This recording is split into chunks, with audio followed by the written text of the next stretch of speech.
Radio Marinë e Kosovës, një zë i krishter në shtëpinë tënde.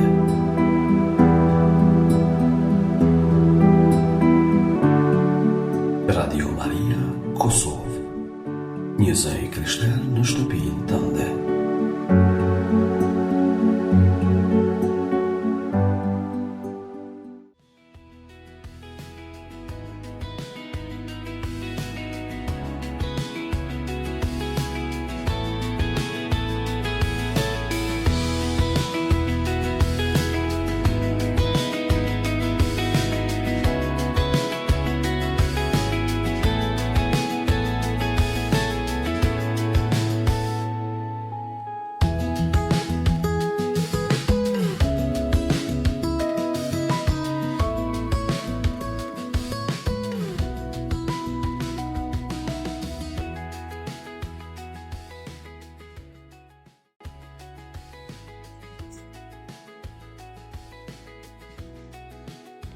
Qof leftuar Jezu Krishti, të dashur dëgjues të Radio Maris, një zë i krishter në shtëpinë tënde.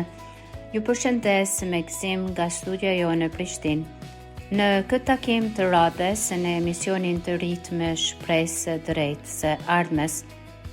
Sot, përpara se të fillojmë, do të dëshiroja t'ju ftoja të mendonit për një moment kur ka qenë hera e fundit që keni ndjerë një gëzim që ju ka mbushur syt me lot, apo një paqe që nuk mund ta blini me asnjë çmim apo para. Shpesh ne kërkojmë këtë lumturinë e pasqyrat tona, të numri i pëlqimeve në rrjetet sociale apo të gjërat që blejmë vetëm për vete. Por a keni vënë re se sa më shumë gjëra mbledhim rreth vetes, aq më të vetmuar ndihemi? Sot do të guxojmë të kërkojmë të vërtetën që je ti o Zot, dhe do të shtrojmë një pyetje që mund të ndryshojë mënyrën se si e shihni çdo ditë të jetës suaj. Pra në këtë emision të radhës, të rit me shpresë së drejtë së ardhmes, ne do të mundohemi të reflektojmë në pyetjen: nga unë te ne, a mund ta gjej lumturinë duke i shërbyer tjetrit?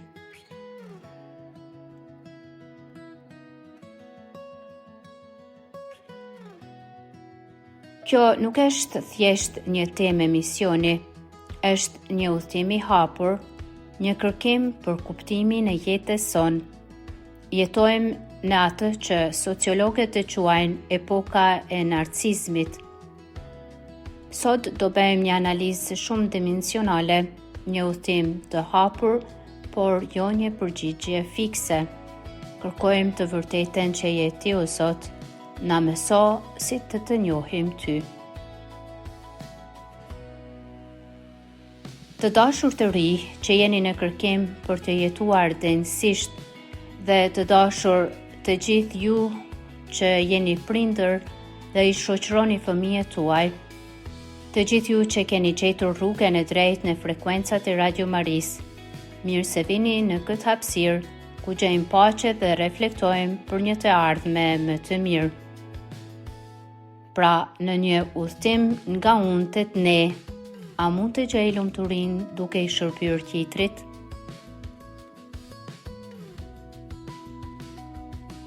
Jemi këtu në emisionin të rit me shpresë së drejtë së ardhmes, në atë pikë takim unik ku e tashmja jonë plot pyetje takohet me premtimin e një të ardhmeje që po e ndërtojmë bashkë.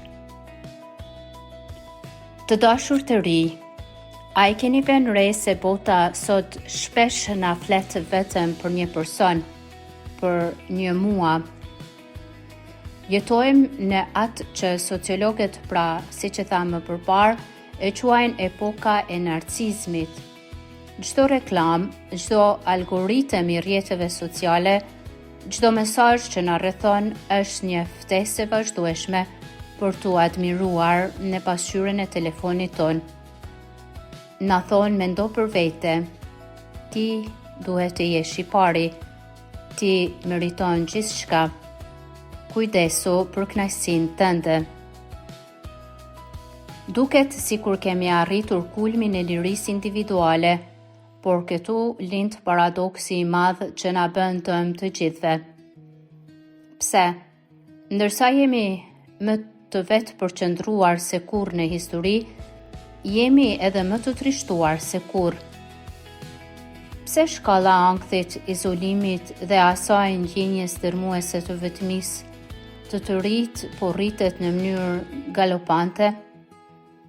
Nëse uni është gjithçka, pse ky unë po ndihet kaq i zbrazët?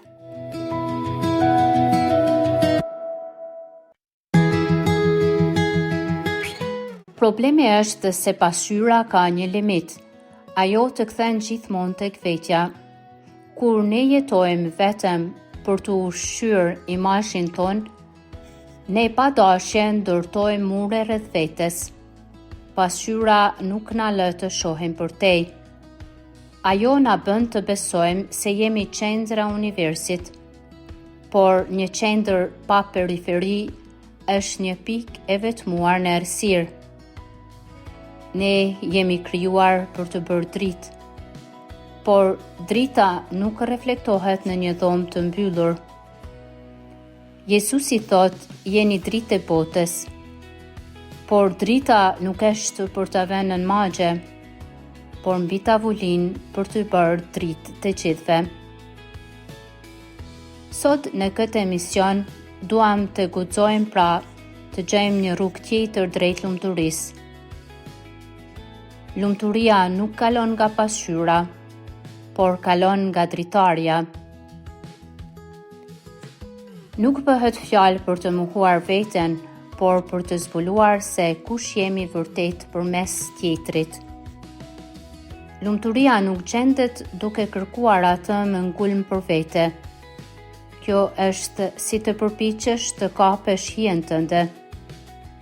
Lumturia e vërtet vjen si një dhuratë e papritur kur ne hapim dritaren e shpirtit ton dhe shohim se jashtë ka një botë që ka nevojë për ne. Po flasim për atë kalim të vështirë por të domosdoshëm, nga unë te ne.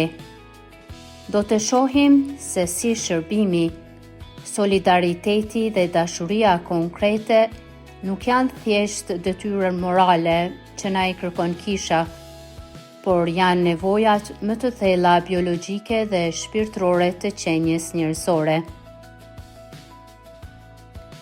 Gjatë këtij emisioni, të dashur dëgjues, të dashur të ri, ju ftoj të mbyllni sytë për një moment dhe të mendoni.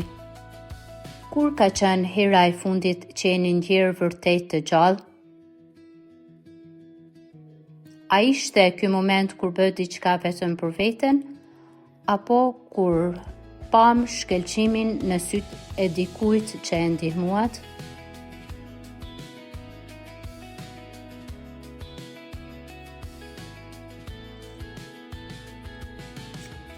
Për të reflektuar mbi pyetjen nga unë te ne, le të shikojmë së bashku çfarë thotë Shkrimi i Shenjtë mbi këtë temë. A mund ta gjej lumturinë duke i shërbyer tjetrit? Gjithashtu të dashur dëgjues, do të reflektojmë çfarë thon Etrit e Kishës, por edhe të zbulimet e fundit të psikologjisë për të kuptuar se fshehtësia e jetës nuk është të kesh, por të jesh dhe të jesh për të tjerët. Ne mund të bëhemi një laps në duart e Zotit, thoshte Nën Teresa, për të bërë veprat e mira në misionin ton.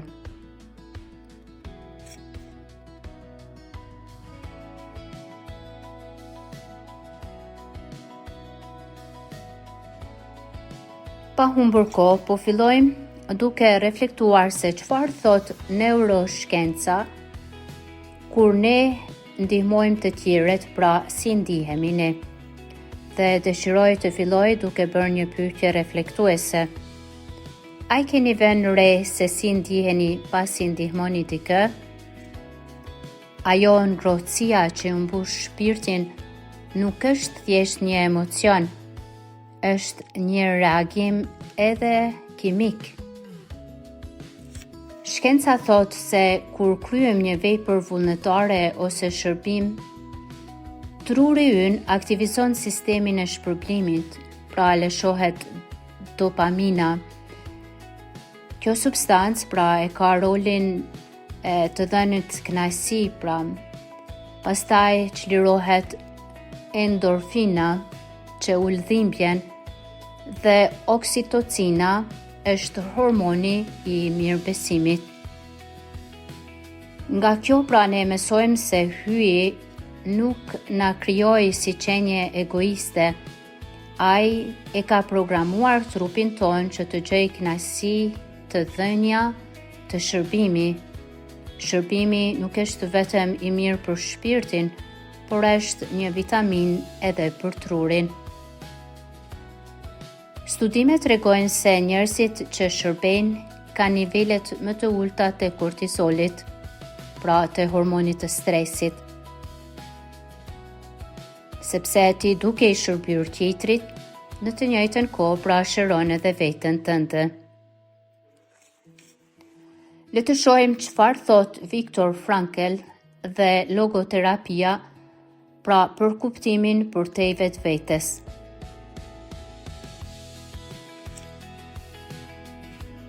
Një psikiatër, pra Frankl, që mbijetoi në kampe të përqendrimit, ai tha se ata të cilët mbijetonin në mënyrë shpirtërisht ishin njerëzit që kishin një qëllim jashtë vetes, dike për të dashur ose një punë për të përfunduar.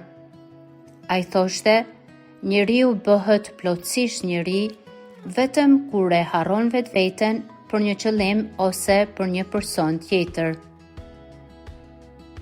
Sa më shumë ta kërkojmë lumturinë për vete si qëllim në vetvete, aq më shumë ajo na iken. Lumturia vjen si efekt anësor, pra kur ne jemi të zënë duke bërë diçka të mirë për dikë tjetër. Për një të ri që ndihet i humbur, zgjidhja nuk është të mbyllet në dhomë e të mendoj pse jam i trishtuar, por të dalë jashtë e të thotë kush ka nevojë për mua sot. Ajo që bëjmë për të tjerët, ajo na bën njerëz të vërtetë.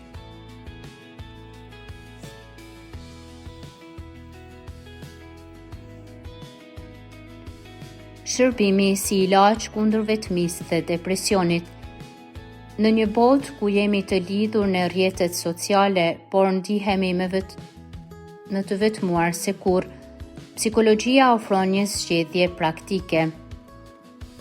Depresioni shpesh na mbyll brenda vetes, një lloj burgu i unit. Shërbimi na detyron të thyem muret e këtij burgu. Kur unë shoh plagën e tjetrit, plaga ime fillon të humbas peshën e saj dërmuese. Psikologjia sociale thot se ndjenja e përkatësisë në një grup që bën mirë, për shembull në një grup vullnetaresh në kish apo në bashkësi besimtaresh ose edhe në një komunitet tjetër, është mbrojtja më fort kundër vetvrasjes dhe dëmtimit të vetes tek të rinjt.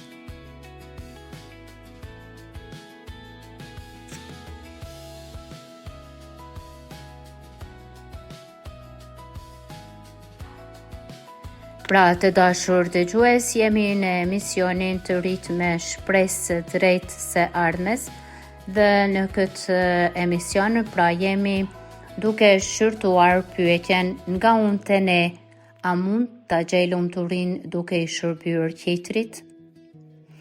Dhe pasi kemi parë pra pikpamjen psikologjike, tani do shkojmë tek shkrimi i shenjtë për të kuptuar më mirë pra se çfarë thotë shkrimi i shenjtë për të bërë rit mirë.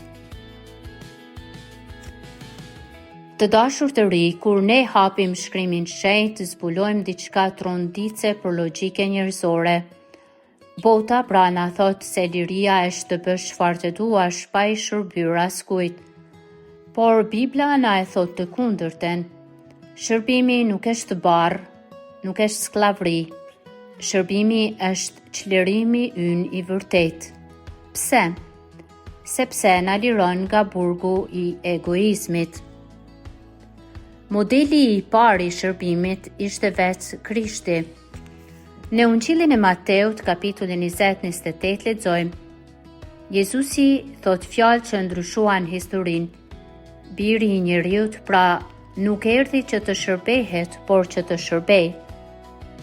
Mendoni pak, hyi pra krijuesi i gjithësisë nuk kërkon fron, por merr peshqirin dhe u lan këmbët nxënësve. Ai përmbys piramiden e pushtetit. Në botë ai që është lart shërbehet nga ata që janë poshtë, ndërsa te Krishti ai që është më i larti ulet më poshtë se të gjithë për t'i ngritur të tjerët. Pyetje për meditim.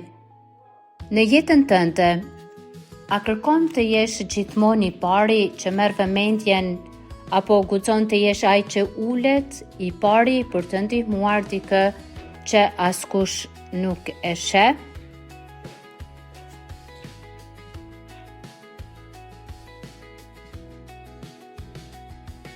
Të humbesh për të fituar. Jezusi na thot te Ungjilli i Mateut 16:25: Kush do të ruaj jetën e vet do ta bjerr, kurse ai që bjerr veten për shkak timin do ta gjej. Kjo tingëllon si një ekuacion i pamundur matematikor. Si mund të gjesh diçka duke humbur?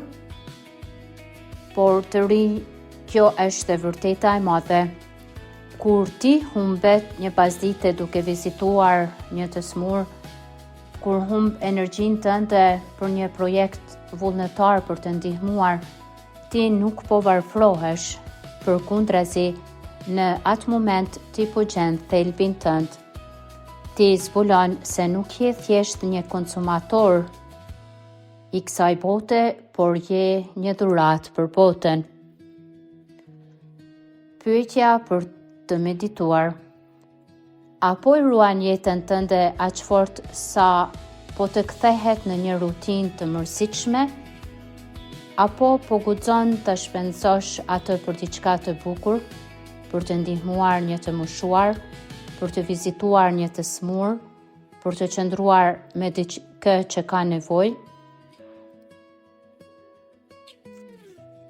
Te libri i Levitikut në 19:18 gjejmë urdhërimin: Duaje të afërmin tënd, por si vetveten. Shpesh e keq kuptojmë këtë varg. Zoti nuk na kërkon të urrejmë veten apo të harrojmë vetveten. Ai na kërkon të zgjerojmë veten. Të duash tjetrin por si vetveten do të thotë që dhimbja e tij të dhimbë si e jotja. Suksesi i tij të gëzoj si i joti. Dashuria e Krishter është dritarja që thyen muret e unit ton që të tjerët të hyjnë brenda. Pyetje për reflektim. Kush është i afërmi yt sot? Një shok klase që rri i vetmuar, një prind që ka nevojë për një fjalë të ëmbël. A ka vend për ta në shtëpinë e zemrës sate?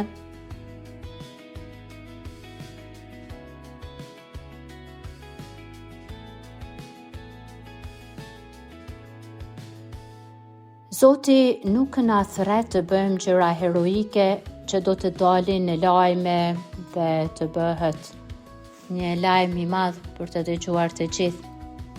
Ai na thret të shërbejmë me dashuri dhe kujdes ata që i kemi afër. Sepse në atë heshtje ku ne japim pa kërkuar asgjë mbrapsht, aty dëgjohet zëri i tij që thotë: Të lumt shërbetori mirë e besnik. U tregove besnik në sendet e vogla, do të bëj të parë mbi pasuri të mëdha. Lexojmë tek Ungjilli i Mateut 25:21 dhe gjithashtu në rreshtin 23.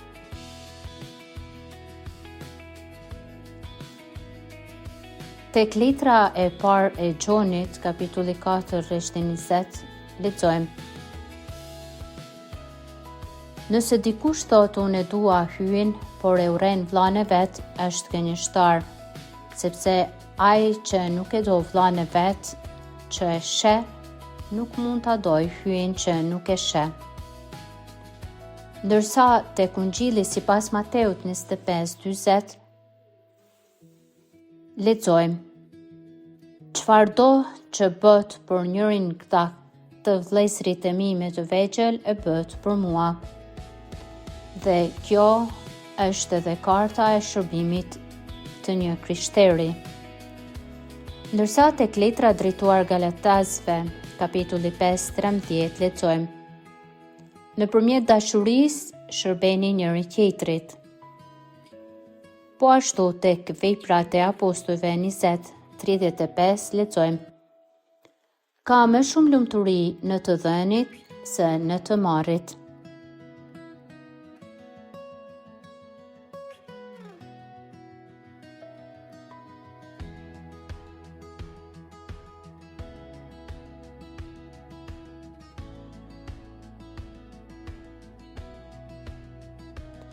Të dashur dëgjues të Radio Marisë së Kosovës, të dashur të ri, jemi në studion e Radio Marisë këtu në Prishtinë, se Krishterë në shtëpinë tënde.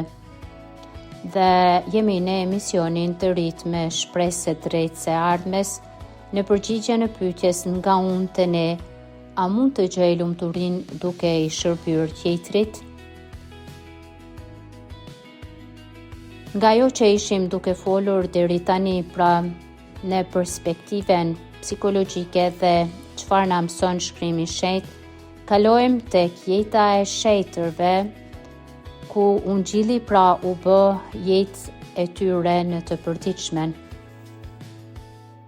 Le të kthejmë syt nga ata që kanë jetuar këtë fjalë në mishën e gjakut.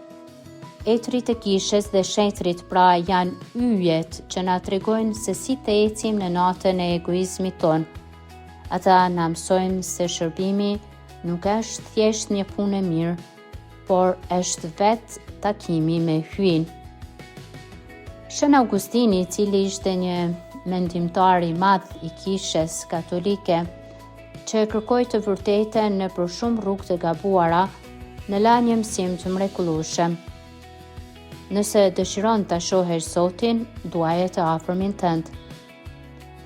Ai thoshte se dashuria është si këmbët tona. Ne ecim drejt Zotit, jo me hapa fizik, por me hapa të dashurisë. Kur ti nda lutjen tënde për ta ndihmuar një mik, ti nuk po largohesh nga Zoti. Përkundrazi, ti po afrohesh tek ai më shpejt se çdo lutje e thënë vetëm me buzë. Dhe në këtë moment, pyetje për reflektim: apo përpiqesh ta gjesh Zotin vetëm në libra apo në rreth të qiellit, ndërkohë që ai po të pret në fytyrën e personit që ke të ulur pranë në shkollë, në punë apo në qytetin ku ti banon?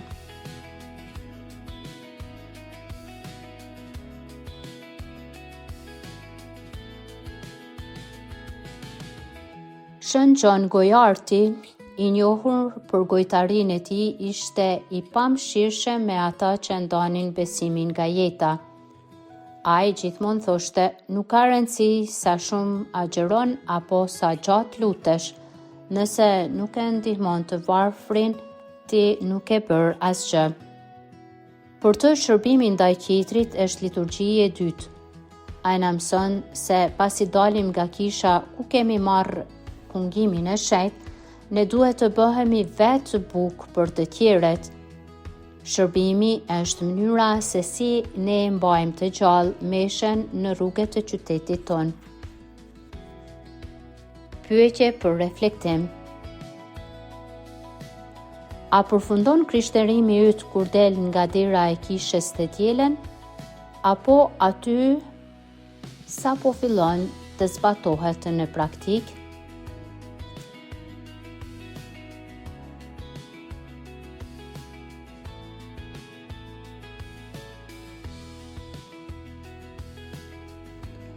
Një tjetër shejtresh bie gjakut ton, pra Shënën Teresa, na kujton se nuk ka nevojë të shkojmë larg për të shërbyer. Mjafton të hapim sytë në familjet tona, në rrugët e qytetit ton, tek fëmijët që nuk i kemi përshëndetur prej kohësh. Ajo ndryshe mund ta quajmë edhe gjigante e dashurisë. Ajo zbriti shejtërinë në nivelin e një buzëqeshje, ja thoshte, nuk mund të bëjmë gjëra të mëdha, vetëm gjëra të vogla me dashuri të madhe. Në një botë që na kërkon të jemi vipa, të jemi të famshëm, të jemi të mëdhej, Nëna Tereze na porosit, filloni me atë që keni pranë. Shërbimi nuk është patjetër të shkosh në Afrikë apo në Indi. Shërbimi fillon duke i dhënë një gotë ujë, një prindi të lodhur, apo duke i kushtuar 5 minuta kohë një shoku që po kalon një krizë. Pyetje për të reflektuar. Apo pret rastin e madh për të bërë mirë, duke harruar se Zoti të jep çdo ditë qindra mundësi të vogla për të dashuruar?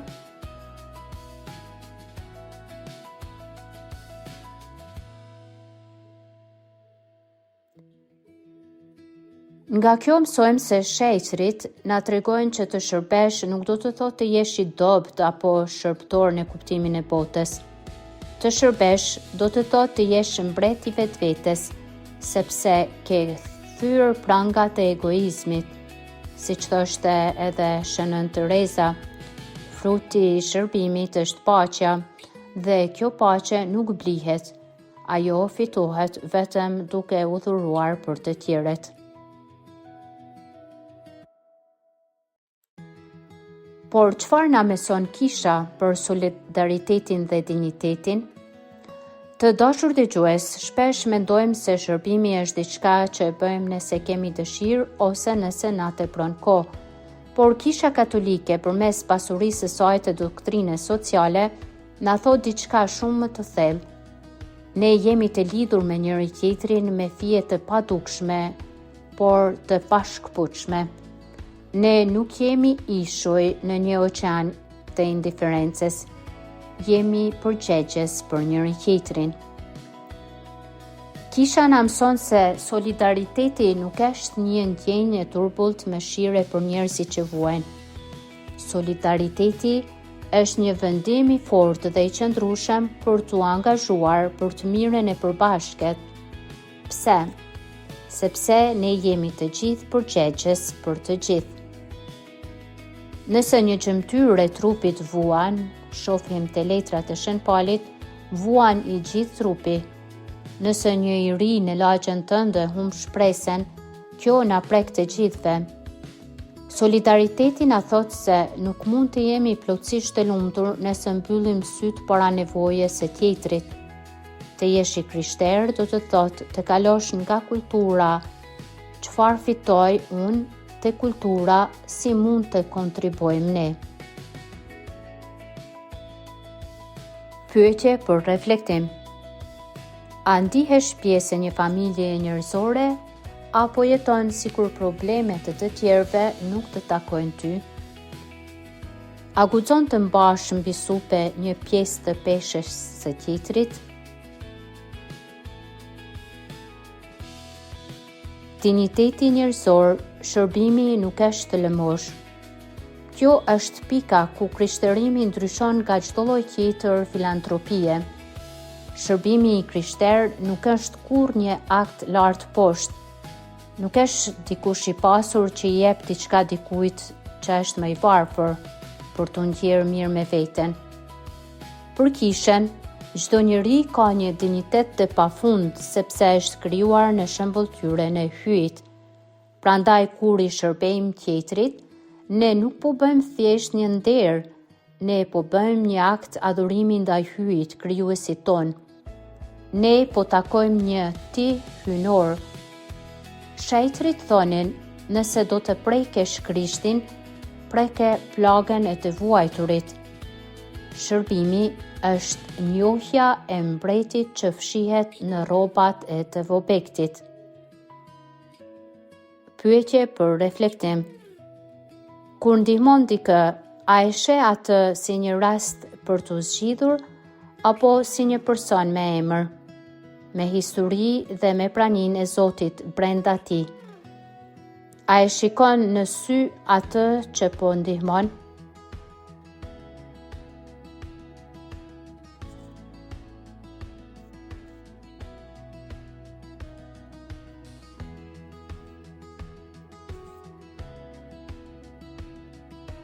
Të dashur dëgjues të Radio Marisë e Kosovës, kemi udhëtuar sot përmes një rruge që na ka nxjerrë nga burgu i pasqyres dhe na ka hapur dritaren drejt jetrit.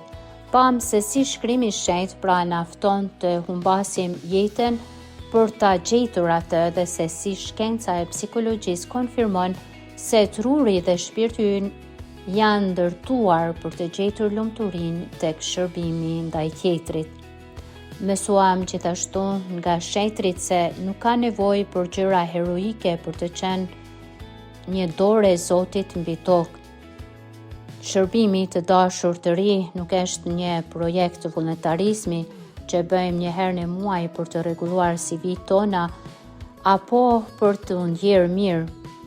Jo, shërbimi është një stil jete, është mënyra më lartë dhe më pastër se si ne i themi po jetës, po dashurisë, po krijuesit ton. Të shërbesh pra do të thotë të jetosh me sy të hapur dhe me zemër gati. Por që ky emision të mos mbetet vetëm një bisedë e bukur në valët e Radio Marisë, unë dua pra që t'ju sfidoj me disa kërkesa. Këtë javë le ta kthejmë shpresën në diçka të prekshme, pra. Luftoj të gjithë dhe ju të dashur të ri të bëni 3 hapa të vegjël, por që kanë fuqi të ndryshojnë botën tuaj. Detyra e parë, gjej një shok apo një shoqe që po kalon një ditë të vështirë, shërbej me veshjet e tu, pra dëgjoje pa e ndërprerë, pa e gjykuar dhe pa i dhënë me njëherë këshilla. Ndonjëherë, shërbimi më i madh është thjesht të jesh aty i pranishëm. Së dyti, shërbe në shtëpi. Mos prit që prindrit të kërkojnë ndihmë, surprizoj ata duke bërë një punë shtëpie, duke shtruar tryezën për ta para dreke, apo duke u kujdesur për diçka që zakonisht e bëjnë vetëm ata. Shërbimi, pra, siç pam, Nën Teresa thot fillon në familje. Dhe detyra e tretë, lutja e padukshme. Sot në heshjen e zemrës sate, lutu për dikë që të ka bërë keq, për dikë që nuk të pëlqen apo që të ka lënduar. Ky është shërbimi më i lartë shpirtëror. Ti dëshirosh të mirën atij që nuk të ka dhënë asgjë.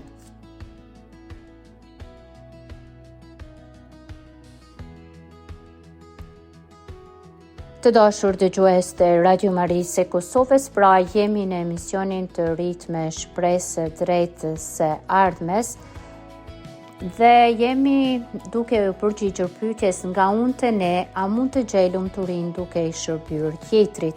Kështu të dashur dëgjues, pas një reflektimi mbi atë çfarë thot psikologjia, çfarë thot shkrimi i shenjtë dhe çfarë thon shenjtrit me jetën e tyre mbi shërbimin ndaj tjetrit, kemi arritur në fundin e këtij emisioni duke marrë edhe disa detyra për t'i bërë, pra për të sfiduar veten dhe për të kaluar pra nga vetvetja tek tjetri.